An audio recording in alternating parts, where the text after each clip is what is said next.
All right, welcome to another movie review stream. My name is Mark McPherson, film critic for movieswithmark.com, filminquiry.com, and twincitiesgeek.com. And we are right in the middle of May, so we're coming up, we're pretty much in like summer movie season right now. So we got some big films that have been coming out recently, and we've got to talk about them today. So what are we talking about? First off, we got to talk about the latest film coming out this week, Mission Impossible: The Final Reckoning, the final film in the Mission Impossible saga. We'll be talking about that. That comes out this Friday. I'll also be talking about Final Destination: Bloodlines, the sixth entry in the Final Destination films, and we'll also be talking about a new action film from Gareth Evans from the Raid fame called Havoc, starring Tom Hardy. So, quite a few films I want to cover today. Like Havoc came out a few weeks ago, Final Destination came out last weekend, and Mission Impossible: Final Reckoning comes out this weekend. So, we'll get to all these reviews, but if you'd like to read any of the films that I've talked about here today, you can read reviews for all of them on my website right now at movieswithmark.com. And if you would like to see more early reviews of, big films that are coming out like Mission Impossible, be sure to like and subscribe to this channel to stay up to date on the latest movies. All right, so we got all that out of the way, so let's dive straight into the big film this week. Let me get up the notes here for the review. And, oh my goodness, sorry, oh, it's occupying a different side of the screen here. Hang on. There we go. So we'll start off, of course, with like the big one of this week. The one that everyone's watching. Can't imagine why you wouldn't want to watch a big Tom Cruise action film on the big screen. All right, here we go. Let me get a little drink of water here. All right. So here we go with Mission Impossible: The Final Reckoning. Just make sure I got my hair out of my headphones here. Last thing I want is to be caught on there. Okay, there we go with Mission Impossible: The Final Reckoning in 3, 2, 1. So Mission Impossible: The Final Reckoning is the Sorry, I flubbed a little bit of a line there. Give me one moment just to reset that on there. It's always about, like, once I nail the first line, then I'm willing to get right in the review. Okay. One more time from the top. Here we go with Mission Impossible in 3, 2, 1. So Mission Impossible: The Final Reckoning is the final film of the Mission Impossible series, I think, at least from the way that it's framed here, because it definitely does feel like this saga is coming to a close. I mean, this is obviously the continuation of Dead Reckoning from a few years back, which should have an intriguing premise of this like sentient AI called the Entity that is kind of working its way through, manipulating humanity for its own gain. And that's an intriguing premise, but the thing is, for the Final Reckoning, they really do stress that this is the last Mission Impossible film, and realizing that they kind of want this saga to go out not so much with a bang, but kind of more of like almost like a nostalgic whimper, I think is the best way. But it's kind of like how, it's the last day of school, and everyone's mostly checked out here, so it kind of feels like, this is like, it's like it's one last mission. It's one last chance to enjoy Tom Cruise playing Ethan Hunt on another one of his exciting adventures with all the fun stunts and all the intrigue and all the spy tech and all the stuff that we've come to love from the Mission Impossible films. And to the film's credit, the returning director, Christopher McQuarrie, he doesn't skimp on a lot of the cool stunts and effects. But, for co-writing the script as well, he does kind of lack on a lot of the twists and the intrigue that kind of made Mission Impossible a little bit more exciting than just for like its visuals and for all of, Tom Cruise's stunts, which, don't get me wrong, they're great and they're fun. And in this film, they're definitely a lot of fun. It kind of feels like this movie is a little bit more of kind of like the greatest hits, because it feels like familiar stunts that we've seen before, except, they play them up with like a few little extra bells and whistles and like get a little creative and inventive with it. So it kind of feels like greatest hits, but with like some interesting renditions on stuff that we've seen before.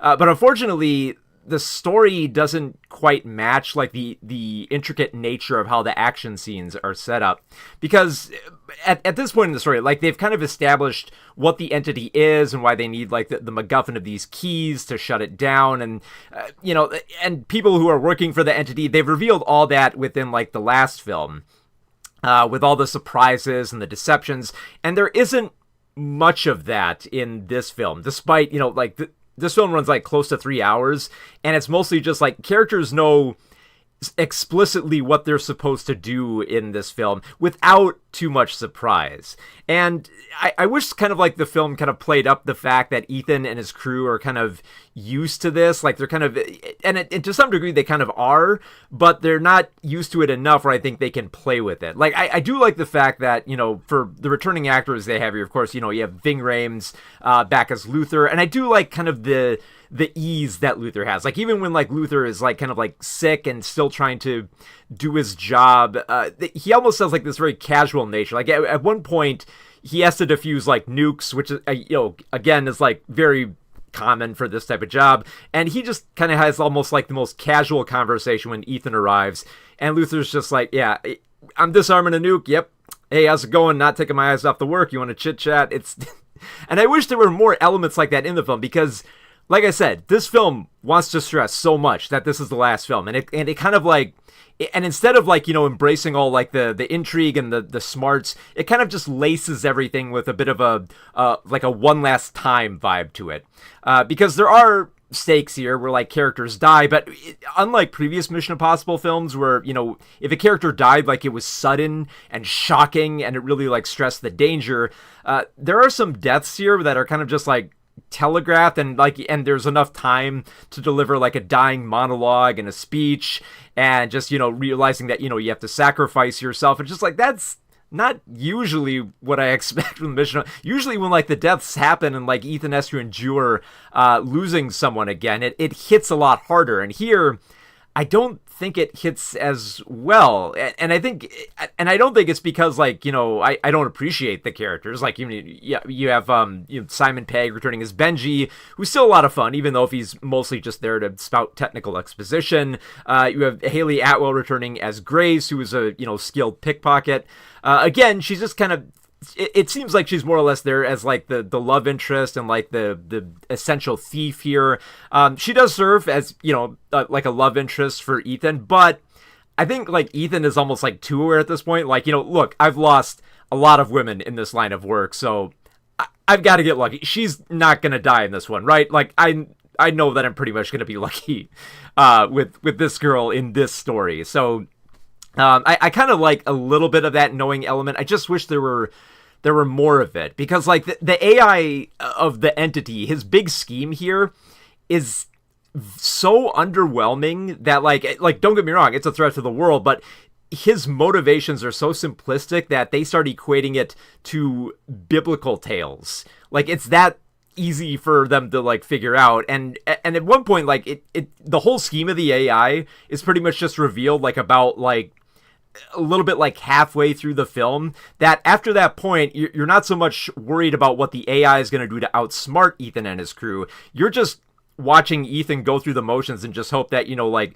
the forces of nature or like some Russians here or there won't throw him off his trail of just trying to get everything he needs to shut down this AI so that it won't like set off nukes, which setting off nukes, what else is new? And I think that's like such a huge problem with trying to do like a final Mission Impossible film, because every single one of these films has always been about, like the fate of the world is at stake. If we don't succeed, nukes are going to go off and the world's going to be at war and everything's going to be destroyed. It's like, that's every film. So when you have one last film where the nukes are going to go off, how do you stress more of like, like more intrigue and more surprises and more danger? And I think almost kind of, I think that the Final Reckoning almost kind of doesn't know how to do that, and instead it just kind of like goes through the motions, but kind of stresses how like this might not be a mission that Ethan will return from, which again, you can kind of sense that similar tone in a lot of the other Mission Impossible films. But with the Final Reckoning, they want you to believe that no, maybe Ethan won't make it out alive, which it's hard to, appreciate that danger when, you kind of suspect that he will live at the end of this. Like, I won't reveal who lives and who dies in this, but the way that it's framed, it feels more like a typical action blockbuster with all like the cliches and the hallmarks. Like, there's the daring, snipping of the wires to get the, the bomb to shut off. There's running from a bomb at just the right moment. There's a daring airplane chases, and there's, fantastic underwater sequences and jets flying. And there's like, Angela Bassett as the president, and the DEFCON clock is clicking down, and they've only got so many days and hours left to just stop this AI from the nukes going off. And it's like, okay, not bad, but, for Mission Impossible films, this is kind of just a little too stock. And the fact that this film, it gets really sentimental with how much it loves, like, the Mission Impossible legacy. I will say this, though. If you are a Mission Impossible fan and you've been rewatching all the films before you go in to see The Final Reckoning, you will be rewarded, because there are elements from, like, the first film back in the 90s and then the third film from, like, the mid-2000s that play a crucial role in this plot. So if you've been keeping track of everything, you'll kind of be rewarded for that. And I think I don't think it's so much, like, intricate as the film kind of wants you to believe it is, because it wants to stage everything so it's like, oh, all the films are connected. So this character from the first film, he's going to connect to this crucial element in the last film. And, oh, you remember in the MacGuffin in the third film and how we really didn't talk about it? Well, here's what the MacGuffin actually does. And it's like, okay, that's clever, but it's not as clever as, double and triple agents deceiving each other and, pulling off masks and revealing ulterior motives and staging, covert operations. It's like that's the stuff that made stuff like Dead Reckoning and Mission Impossible Fallout such good films in this saga, because they had all the cool stunts and everything, but they also had that additional element of constantly being surprised by, like, the mystery and the espionage of it all.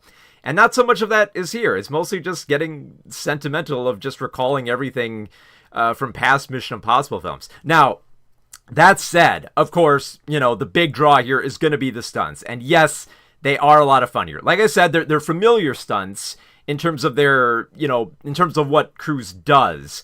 But I think the way that they're staged, like I said, there's a bit more playfulness and creativeness in how they stage them. Like, for instance, there's another scene here where Tom Cruise has to go underwater. Like, obviously, the finding the keys involves this downed submarine, which they established in the last film. So obviously, we're going to get an underwater sequence here, but it's a fun underwater sequence. It's one where, Tom Cruise has to go aboard a submarine in which the gravity is shifting, so the water's moving back and forth, and torpedoes are bouncing around on the inside, and he has to find his way out through, like, like doors will be shut by, like, debris, and so he has to go through torpedo tubes. And it's like, yeah, this is actually really cool staging, and I love how long they stick with it, with, like, these giant elaborate sets with, like, the water and the gravity shifting. Like, that's really cool. And then you get to the climax, in which there's an airplane fight. And again, like, we've seen, like, crews hanging onto planes as they go up into the air. We get more of that here, but like I said, much more creative. You have Tom Cruise hanging onto the side of planes, throwing pilots out of them, jumping back and forth into, like, different seats, and trying to maneuver the plane and jumping onto other planes. So yeah, they're getting a little bit creative. But I can't help but shake that feeling. It's just like, it feels almost kind of like the Mission Impossible films are kind of out of ideas, because, like I said, they're stunts that you've seen before, and I don't think they're as, like, when I compare it to, like, Dead Reckoning, where they had that great train sequence and how they had to build that giant plane, they had to build that giant train for that entire sequence. That was really impressive. And the submarine sequence and the airplane sequences, they're pretty good. I must admit it. Like, I do like the footage and the close-ups they get here, and just the daring nature that Tom Cruise always puts into it. But it just kind of feels like, okay, I'm used to this by now. This is still pretty cool. It's not as impressive. And I think it's just because the Mission Impossible films, they keep trying to outdo themselves with the action scenes in each film, with, like, another big daring stunt each time. And eventually, those, unless you do something even more incredible the next time, it's just gonna it's just going to seem weaker the more that it goes, to the point where I don't know how much longer Tom Cruise could do these movies for. Like, maybe you could, keep going the Jackie Chan route for a while, but eventually, like, the ideas are going to run a little bit thin here, and they do kind of plateau a little bit here and there. But for the most part, though, like, I know, like, I'm kind of like ragging on this film a bit. But that's only because the past two Mission Impossible films I've loved. Those have been such fantastic films, and then, to go from all that to, like, the closer to this saga, it just feels a bit too standard with everything that they stage here, and just like the sentimentality of it all. Like, don't get me wrong, I love the Mission Impossible films, but I'm not that attached to them where I'm getting all, like, misty-eyed that I'm gonna miss, like, Tom Cruise and Ving Rhames and Simon Pegg and all the other characters I've grown to love, and not to mention, like, characters who make cameos from the other films. And it's like, I had to remind myself, wait, who is this? Oh, okay, don't worry if you don't recognize the characters. They'll draw on the old footage here. In fact, they draw on the old footage a lot here. In fact, the opening of this film, I believe, has, like, 2 sequences where they're just recounting all of Ethan's past actions as if to kind of, like, draw a line right up to what's going to happen with, like, the plot of The Final Reckoning. But honestly, just for the fact that there isn't as many twists here, it just kind of feels like they're shoehorning all of the Mission Impossible films into this last one to really stress that it's the final one, and that, you've got to be there and you got to enjoy it, which, it's hard for me to recommend this one because I do like it. I do like Tom Cruise's stunts. They are impressive. They are really cool to see on the big screen. But at nearly 3 hours, the amount of just nostalgia that this film has, where just, like, basks in just all the memories that have come with the Mission Impossible films, just felt like a strange detour. So as a result, it kind of feels like more of a standard popcorn entertainment blockbuster than the usual Mission Impossible films, which still had some smarts to them. And I think just this AI plot, like, it started off interesting enough. I love the fact that the entity has, like, people working for it, and it's kind of like almost like a cult. And I love the way that the entity is set up in The Final Reckoning, because, like, they previously established, the entity is an AI that can replicate voices easily, and so the entity can deceive people into believing they're being contacted by the correct person.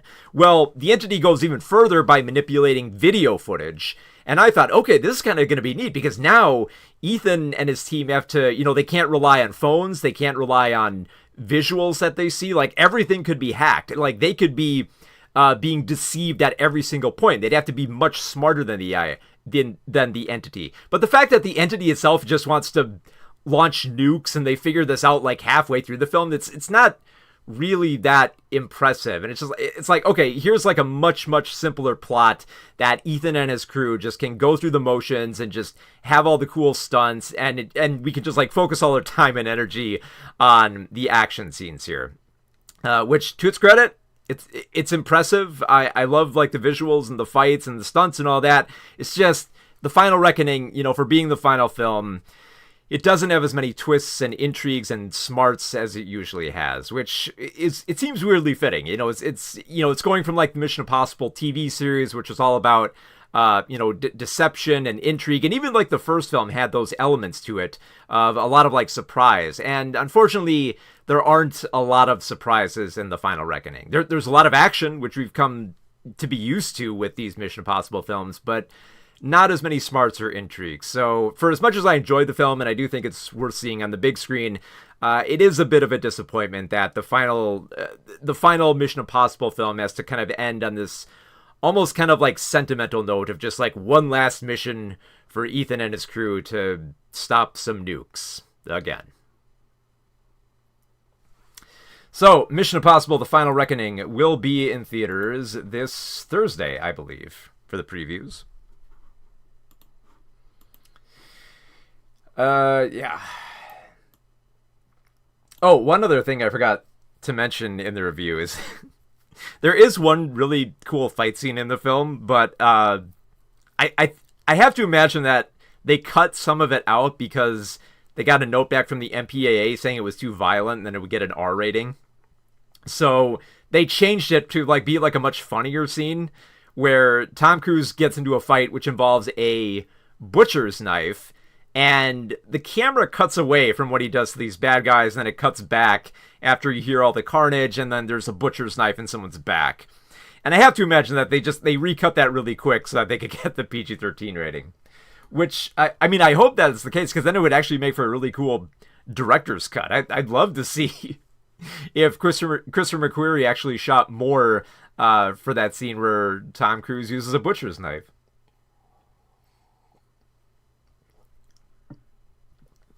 Because, yeah, I don't know, it's missing a lot of like those smarts that I've come to appreciate. All right, let's talk about next big film, currently out right now. Get the notes up here. Okay. All right. Final Destination, Bloodlines. From the director of Leprechaun Origins. Not kidding, by the way. It's by the director of Leprechaun Origins. And from the director of the Kim Possible live-action movie. That's true. All right, enough singing movie facts here. Let's get into the actual review. All right. So here we go with Final Destination Bloodlines in 3, 2, 1. So Final Destination Bloodlines is the 6th film in the Final Destination series, and this film actually has some surprises and some twists to it, and I think what I love so much about this film is that it makes you care about these characters more right from the start. Because usually, like the Final Destination movies, they're fun because you get to watch, Death pull all his usual, like, bay of, like, Rube Goldberg tricks on deceiving all these young people into dying in the most weird and funny accidental ways. And, you get used to it, and the characters are kind of established as kind of, like, a little bit, like, annoying and dumb, where they kind of almost, like, fall into these traps. Like, it's, like, Death doesn't even really have to try that much. He just sets up a few things here and there, and then everything unfolds. But these characters are established as actually being rather smart and emotional, and they love each other, and there's a sense of a family bond there. Because right from the start, like, first off, the film begins with just, taking place in the 1960s. So it's like, okay, we have a cool change of setting here. But the character who's going to experience this premonition of her death in this giant, big, accident that's going to kill dozens of people is Iris, and she's played in this scene by Breck Basinger. And you feel for her immediately, because you soon learn that, she's fearful of what's going to come, and everything is set up here where she's going to go to this restaurant tower, and just, everything's going to go wrong. All the signs are there, and she's fearful, and you feel for her, because you realize that, oh, she's pregnant, and she's about to get proposed to by her boyfriend, and, she has a wonderful future ahead of her that's probably not going to happen after the Grim Reaper comes. You're like, oh, this is sad. I don't want this to happen. I actually feel bad for her. But then, like, the carnage unfolds, and, we get all, like, the expected gory and ooey gooey deaths that we've come to expect here that are very darkly comedic as well. Because, yeah, you feel for Iris, but then, like, I felt bad for her, but then I almost kind of, like, stifle laughter, like, a lot of these absurd deaths. Like, this is a film where, in the many opening deaths, there's a scene where someone gets crushed to death by a piano. And it's just, you have to laugh at this, but you're like, oh, that guy got crushed by a piano. Oh no, but Iris is probably not going to live. So it's like, yeah, like, I care about these characters. So I'm like, okay, yeah, there are stakes here. Like, there's all the fun and over the top deaths, but also, like, characters worth caring about, where you don't want to see them be mutilated and set on fire and turned into hamburger meat. So everything, proceeds the way you expect in a Final Destination movie. We get all the gruesome kills and the giant disaster, and then we get to the end of the scene where, of course, Iris is going to die, and then the camera's going to pull out, and it's going to be her, and she's going to not go into the tower. But then we get to that moment, and the camera pulls out, and it's not Iris. Instead, it's this other young girl, Stefani, played by Caitlin Santajuan. and it's in a different time period. It's modern day now. So it's like, oh wait, how is this happening? Why is she experiencing this very old premonition flashback? You're like, okay, we gotta figure this out here. And of course, it of course leans more into her family line, that her family has experienced these premonitions and they've tried to escape death, and now her entire family, which has a very sordid history because of how Iris has been paranoid about trying to outsmart death for all these years. There's enough like just drama set up before all the deaths and kills happen. Where, like I said, you do care for these characters. You care a lot for for Stefani and her cousins and her estranged mother and her father. You care for all these characters that you don't want to see them die, and you want to see them outsmart death. But the mysteries just keep coming in this film, because even when Stefani kind of like tracks down like a lot of this history with Iris and tries to figure everything out, and she thinks she has the pattern down. We see everything set up where like the family's like, oh, we don't believe you, and then of course like one of them is gonna die, and all the signs are set up that there's gonna be this giant fiery explosion and a gruesome death involving chains and an overhead fan. We see all the signs it's gonna come, but then that character doesn't die. You're like, well, wait a minute. Was the formula off, or was there something missing here? And it kind of ties in more to the sordid family drama. So it's like all those mysteries keep coming up more and more, where it gets you more intrigued. And the fact that the characters are both smart and kind of care about each other, I think just the fact that it's more around family than friends, I think was a great choice, because then you have like this family sticking together and, showing this love and appreciation for each other to try to outsmart a killer like death. Because I think that's the key thing that these Final Destination films needed. It's like, if it's a bunch of dumb characters we don't care about, if they just stumble into these deaths, you appreciate more of like the spectacle of the blood and guts more than you care about whether these characters will survive. And Bloodlines actually gives, death, some victims that are kind of smart, that they're trying to figure out more of Death's game, and some of them are actually wise enough to kind of like see some of the telltale signs about where Death might strike next, and they're trying to be a little bit more creative and smart with how they deal with this existential threat. Now, of course, if you've seen all the Final Destination films, you pretty much know where all this is leading. You can see, like, in fact, it's still bound by a lot of the same motions that you expect out of a Final Destination film. But that honestly didn't matter to me as much, just because I like these characters. I liked Stefani. I wanted to see her family survive. They're likable. They're lovable. They're smart, and they care about each other, and there's some near misses, and there are many scenes where you feel like, oh, they might be able to survive this. So there's a fighting chance for them. And the fact that, because let's face it, Death is, this unseen killer in the Final Destination films. Death is such a cool, slasher villain, I guess, because he's not just some guy in a mask running around with a sharp object gutting up people. It's basically an existential force that you can't stop, you can't reason with, and you can't. Some characters try to talk with the very form of death, but they can't do it here. It's pointless. So it feels like, you need to have smart characters to kind of keep this franchise going, because it relies on, like characters trying to outsmart death and trying to avoid all these accidental deaths wherever they can, which is not easy. Like, even when they think they have it solved, something else will come and something else will try to kill them. In fact, one of my favorite cameos in this film is the logs from Final Destination 2. You remember the giant logs that came off the back of the truck and killed some people?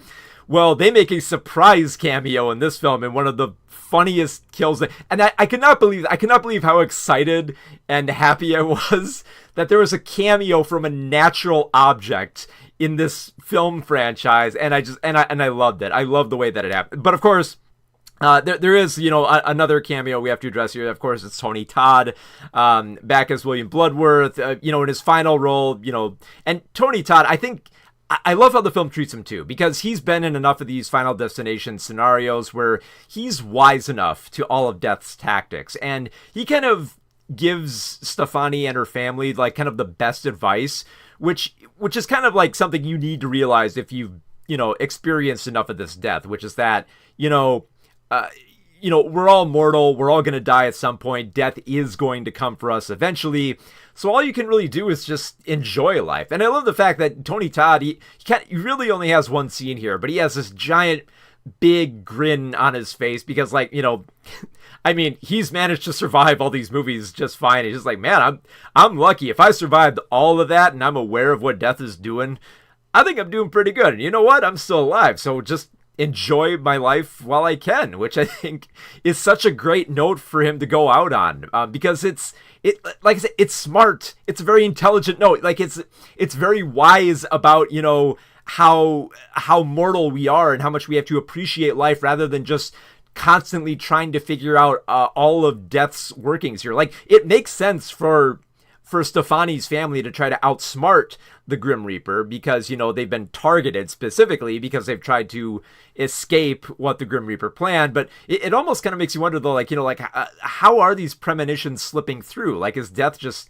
taunting them? I love just like the mystery of it all and just watching how it all unfolds and just appreciating the family drama placed on top of the over-the-top kills where you see people get, just get like gutted. They get like their faces ripped off. They get like telephone poles smashed into them. They get crushed by garbage trucks. They get hung from the ceiling. They get chopped up by lawnmower. All this fun and over the top, and it's all extremely gory and bloody and juicy. It's all the fun stuff that you like to see in a Final Destination film, on top of characters that you care about, that are emotional and intelligent, and you care about them, which is exactly what I want out of a slasher film like this. So yeah, Final Destination Bloodlines, I can safely say that this film is my favorite Final Destination film. Not just because it has the coolest kills, which that opening tower sequence is just amazing. I love just watching that. I want to go back and watch the film just for that sequence. Like, the kills are great, but you care about the characters a lot, and I think I care about them more than I do in any of the other Final Destination films. So yeah, Bloodlines is easily my favorite of the Final Destination films. So Final Destination Bloodlines is currently playing in theaters. Rate the movie out of 10. For Final Destination Bloodlines, I think out of 10, probably an 8, I guess. Like, it's fun, it's emotional. I love it. It's my favorite Final Destination film. I would just say, like, I wish there were like a little bit more mystery, because it feels like it kind of settles more into like the typical staging by like the third act, where characters are trying to escape death, and it kind of ends on like the exact same note. But again, the cameo from them logs, I'm telling you. I don't know why and I'm sure like for some people they won't even care about it, but just for me, that the scene, like, they set up the logs early on as like a little like, oh, they're passing by, oh, a little tribute there, okay, and then later on they make a surprise kill at the end of the film, and it's beautiful. I love it. I just man, I wish I saw this with like a bigger crowd. I went to go see this in the morning on Friday, because I don't think we got like a screener for it. So usually when we don't get screeners, I tend to go to the theater early on a Friday morning just to catch it and get the review out there. Yeah. All right. So yeah, it's about an 8 out of 10, and for Mission Impossible: The Final Reckoning, I'd say probably like a 5.5 or a 6 out of 10. Like, it's a good but not great film.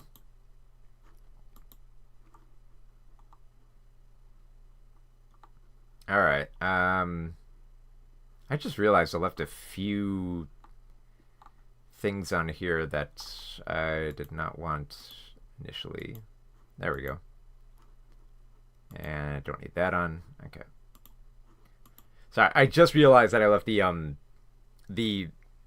actually, you know what? I'll leave that on, because like I left like the alert box on. I think it's okay right now. I had like a big flush of new subscribers today, and I was worried that it's gonna like clog up the alert settings, but I think it should be fine. I think it's kind of petered out right now, so I think I'm okay. All right. let's get to our final film, Havoc. All right. This will be a little bit of a quicker one because I don't have too much to say in this film. Okay. So here we go with Havoc in 3, 2, 1. So Havoc is a new action film directed by Gareth Evans, who previously directed The Raid, which was one of my favorite action films. Like, it was great, it was brutal, it was gritty, it was bloody, and Havoc is very much the same deal. It is also a very gritty and bloody and brutal film, but it's kind of a bit of a surprise because this type of film. The script itself is a fairly, it's basically like it's a cop thriller. It involves dirty cops and drug dealers and gangsters and corrupt politicians and like an intricate crime web of trying to drug deals gone bad and revenge seeking and and dirty detectives and all of that. It's this big web of a story that's just kind of it's okay. Like it's a decent cop drama, but it's elevated by the fact that Evans, penchant for just bloody and brutal and grisly violence just really makes this film ascend past just being like a forgettable Netflix action film. And you do have some pretty good actors cast in role. Yeah, like you have Tom Hardy in the lead role of Patrick, who's this dirty detective who's assigned to track down the son of a politician, played by Forrest Whitaker, and Forrest Whitaker's not the son though. So Tom Hardy plays like this down and out detective. Like he's not that great of a guy. He's estranged from his family. He's not that great at his job. He's on the take and everything, and he's trying to prove himself by tracking down this kid who's been involved with like these dirty dealings with drug dealers that are coming after him. Because like. The thing is, like, this kid and another woman are trying to escape from these assassins and these gangsters that are tracking them down. And you know what? Like, there's a lot to this plot, like how it connects to everything, but really, it doesn't matter. Like, all you need to know is Tom Hardy needs to track down 2 people, and he has to shoot his way through a bunch of assassins and gangsters to get there. And the shooting up is the best part of the film. It's so exciting. Like there are so many scenes of just like people getting shot up brutally and grotesquely, and just even like passerbys and civilians who are just brutalized in the biggest way possible. I can't help but feel like a big inspiration has to have been like John Woo films. Just because like there's a scene in the hospital where an assassin comes in there to target somebody who knows too much, gun them down in their bed, and then take their wife, who is not armed, who didn't want to be involved in any of this, and then she gets taken as a hostage, and then when a cop arrives, he just shoots her up and then tosses her dead body at the pursuing cops. And it's like, that reminded me so much of like the carnage that went down in the hospital during Hard Boiled, one of my favorite John Woo films. And it's like, there's so many moments like that. Like there's a scene in a club where people just get brutalized. Like when people get shot here, like there's a ton of squibs in them. It's like there's blood pooling out of them. And it's made to be like more like the violence actually has like an impact, where it's just it's bloody. I guess is the best word to describe. Like there's more to it than that, but I love the fact that when characters get shot, they don't just like get shot up a little bit, like 1 or 2 shots. They get like a full clip unloaded into like their bellies and their backs, and limbs will be stabbed and cut off. Like if someone gets like stabbed or shot with a harpoon, like it's not like a little stab here or there and they pull out, there's a little bit of blood spurt. There are people who get stabbed in the neck with a harpoon. There are people who get just slashed with like glass. There are people who die in the most over-the-top ways that just make you go, "Jeez, Evans, can you tone it down a little bit here?"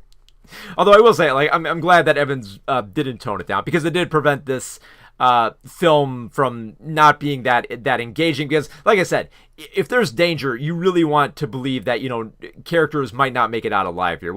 And the fact that, like, civilians are thrown into the mix and they get shot up, and it becomes hard just to keep track of who's on which side in all the chaos and the carnage. That's exciting stuff, and you get to see Tom Hardy just fling himself into a lot of these scenes where, like, he's trying to survive being, like, shot up in a cabin or at or at a club, and just having him thrown into all these action scenes that are close to the same level of brutality as The Raid. I don't think it's quite on the same level, just because there's a lot more, like, martial arts in The Raid that was a lot more exciting here.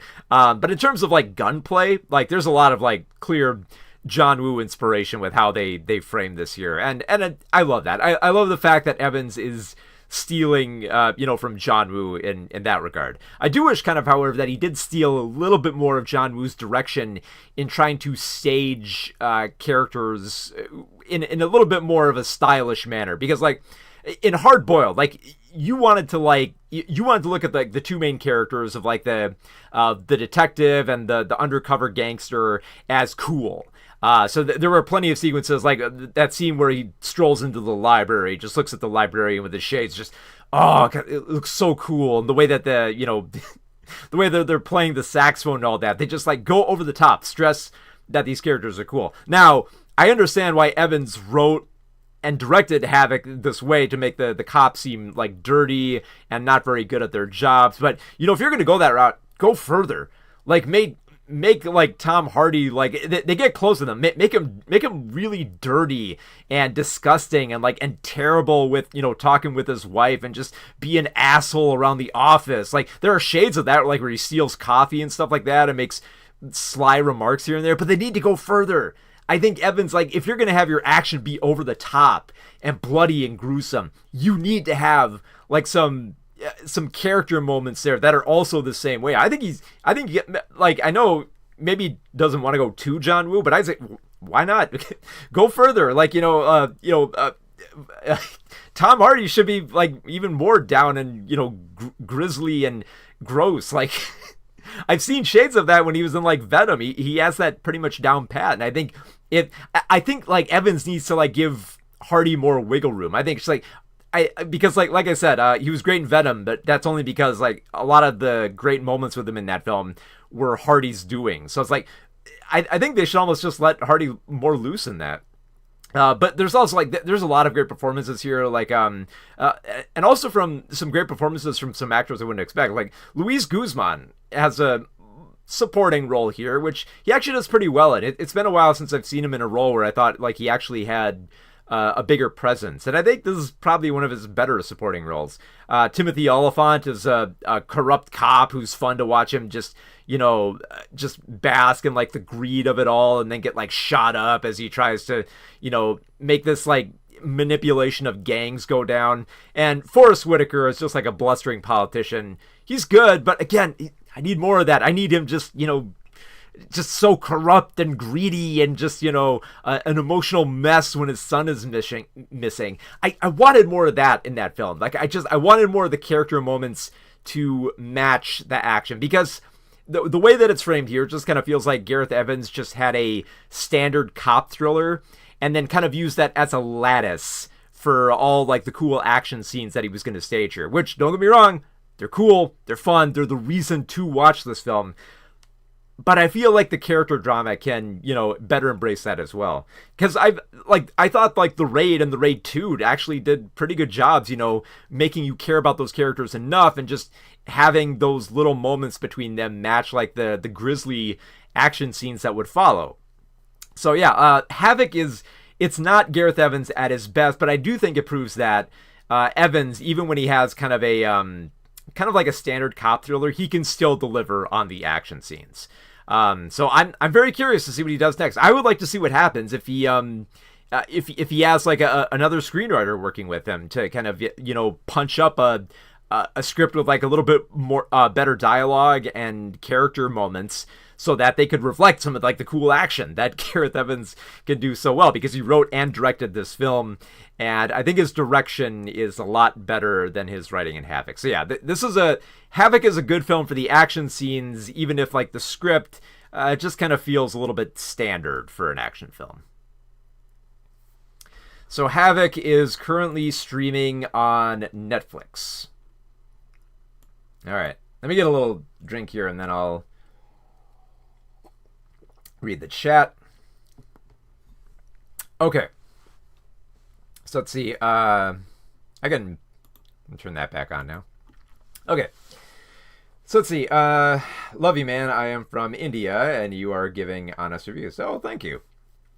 Glad you're enjoying them. Be sure to check out other reviews. Stay tuned. I will keep reviewing plenty of films, especially when we get to award season. Let's see. What is your best movie of all time? No. Hey, hi. How you doing? What is the best movie of all time? I've thought about this a lot, and I go back and forth between. I go back and forth between two different films that are my favorite. One is actually a film you can see behind me. It's on the top shelf there, about right there, and that's The Apartment.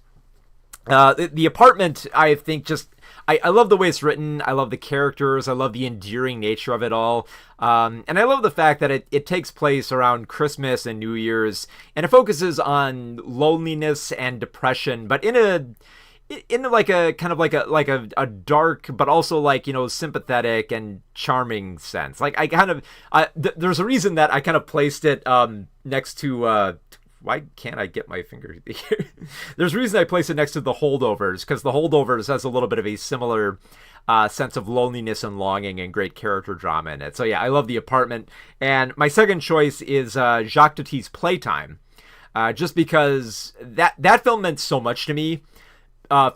Because of like the time that I watched it. I feel like for a lot of people, their favorite films depend on specifically when they watched it. And I watched Tati's Playtime when I was living in the city, and I was feeling a little bit alone, and I wasn't, feeling like I could, get into the nightlife scene, to, go out and hang out with my friends at like bars and stuff like that. And I kind of became a little bit more inspired to do that when I watched Playtime, because Playtime was all about, Tati's character of Mr. Hulot venturing around this kind of like weird modernist futuristic version of Paris and getting into all these fun little exploits and just kind of being like almost like led by like the wind of the city into all these different settings of like a bizarre office space and like a vacuum cleaner convention and a restaurant that's literally just falling apart as people are getting food. And I love the fact that like Hulot was just kind of like a fly on the wall for most of that film. And then at some points, like the viewer themselves, you become a fly on the wall, because you're watching everything that's happening in this film from like a distance. And there's so much going on, and you just kind of like just sit back and let your eyes wander. Because like in every shot in Playtime, there's at least like 2, 3, sometimes 5 different things happening, with like dozens of characters going on in the background and the foreground, and you just let your eyes wander and just like take it all in. And that just inspired me to get more interested in just, embracing the city and just, hanging out and just taking everything in. So yeah, that's why Playtime is my favorite. A little bit of a similar thing happened for The Apartment with me as well. Possibly because I was living in an apartment at the time. But yeah, The Apartment and Playtime, those are my two favorites. Let's see. Sick Universe says, Havoc sounds fun. I'll be sure to check it out. Thanks for introducing it to me. I feel like, and I think it's just because like it's on Netflix, that a lot of people probably didn't take notice of it. Because like there are some times where that happens, where like just like directors will get a deal and their film will be pushed out onto a streaming service, and you won't realize it unless you're tracking it. Like, I'm sure more people are aware of like David Fincher's work on Netflix, as he has that big deal with them. So I think it just helps to remind people of that, and just remind people that Gareth Evans is still out there and he's still doing really great action. So if you're wondering, hey, what happened to that Raid guy? Well, he's still working. He's still doing great action. Maybe not the best action movies, but definitely the best action. What's your opinion on Game of Thrones Season 8? very mixed. Like, yes, like the ending is a mess. And at first, like, I was debating how much of that ending that I did I hate the ending because I think it got too buried in the thematic elements, because I had a similar effect with like Battlestar Galactica. I used to hate the ending to the remake of Battlestar Galactica, just because I think it got too. It embraced too much of its themes of technology and religion, that it kind of got lost in staging that kind of like cyclical nature of humanity towards the end there. But the more I thought about that ending, I came back and I realized, thematically I thought it was on point. Game of Thrones season 8, I felt like it was a little bit of a mess and they couldn't quite decide how they wanted to. I get the feeling like it was approached more from the perspective of like what would be shocking and what would be like a more morally questioning ending, rather than how would this like thematically fit for how they bring it to a close. And I think they really fumbled the ball on that. I haven't rewatched that season finale in years, but I get the feeling if I did come back to it, I'd probably feel the same way that I do now. And I'd probably be like, yeah, this is a mess. It's mostly going for like the shock value of it and just trying to find like a very brutal and surprising way to just kind of bring everything to a close without much of a thematically satisfying conclusion, So, yeah, been a while since I've seen it though. Okay, let us quick do a recap of the movies I reviewed on today's stream. So I reviewed Mission Impossible: The Final Reckoning. Still has a lot of the fun Tom Cruise stunts, which are really fun to see on the big screen, but at over 3 hours, the film gets way too sentimental with trying to relate it to the other Mission Impossible films, and while the action is still good, the script is very much lacking, especially when compared to Dead Reckoning and Fallout. I reviewed Final Destination Bloodlines. It was a refreshing film for making you care more about the characters and staging more of family than friends, and also making them intelligent and smart enough so that you can appreciate all the gory and gooey kills. It's my favorite Final Destination film. And finally, I reviewed Havoc, Gareth Evans' action film, which the action is much better than its standard cop thriller elements, so definitely watch it for that. Just be willing to stick with it. Like, the film does start out with a pretty good chase, but it does pick up with the action the more that it goes along, and it actually makes you like bolt up and actually care about the film more. So between all three of those films, I'd say the easy one I'd recommend to go out and see immediately would be Final Destination Bloodlines. I had a lot of fun with that film. But if you've already seen that, and you need something new to watch, Final Reckoning it's an okay film. It's an okay way to end Mission Impossible, and if you're going to see it on like a big IMAX screen, it's worth it. You get that great underwater subsequence. You get the great, battle between planes with Tom Cruise jumping in the, jumping between planes and like a big height, giant height for his character in these planes. So yeah, it's a fun film. And if you're staying in, watch Havoc. You can watch Havoc right now. It's a good film. A good film, not a great film. I do kind of like it a little bit more than Final Reckoning though. I didn't know you, Sick Universe says, I didn't know you already reviewed Final Destination Bloodlines already. Did you predict the heart didn't stop from drowning, so the death didn't count? Just, yeah, and I mean, that's par for the course. That's like, okay, yeah, you revived her, but it's like, yeah, that, if you know anything about, reviving people, like, that's, you didn't really die, you just, you went unconscious for a minute.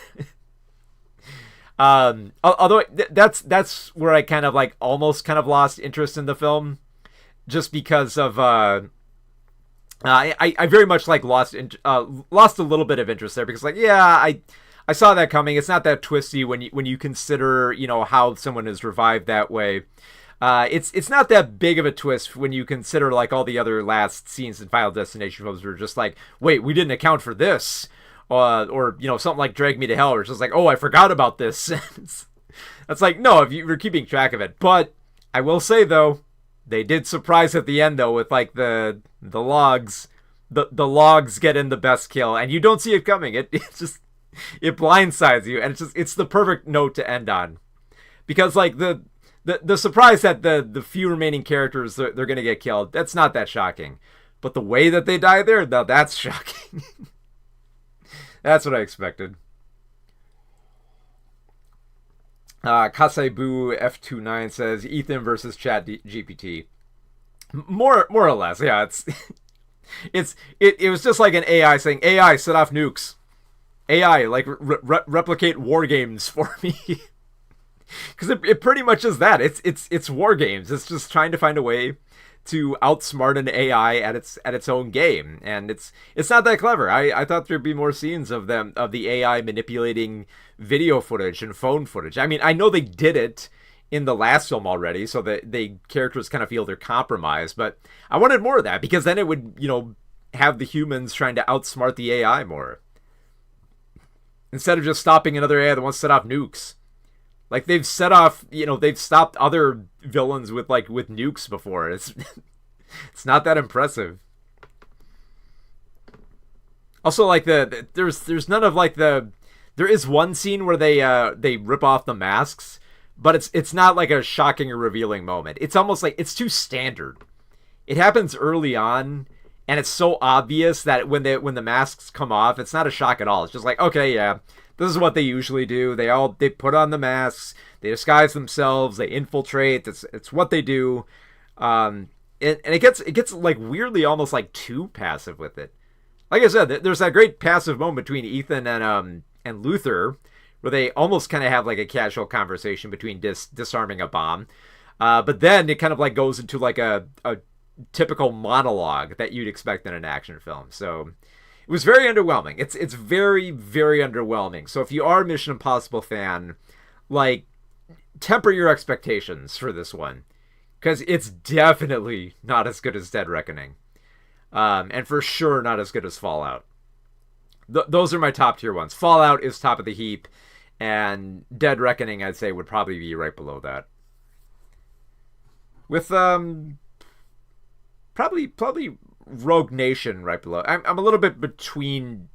I waffle between Rogue Nation and Ghost Protocol in terms of other setup. I didn't like the I didn't like the overall plot of Ghost Protocol, but I do like the stunts more in that film than I did in Rogue Nation, so I'd kind of go back and forth between them.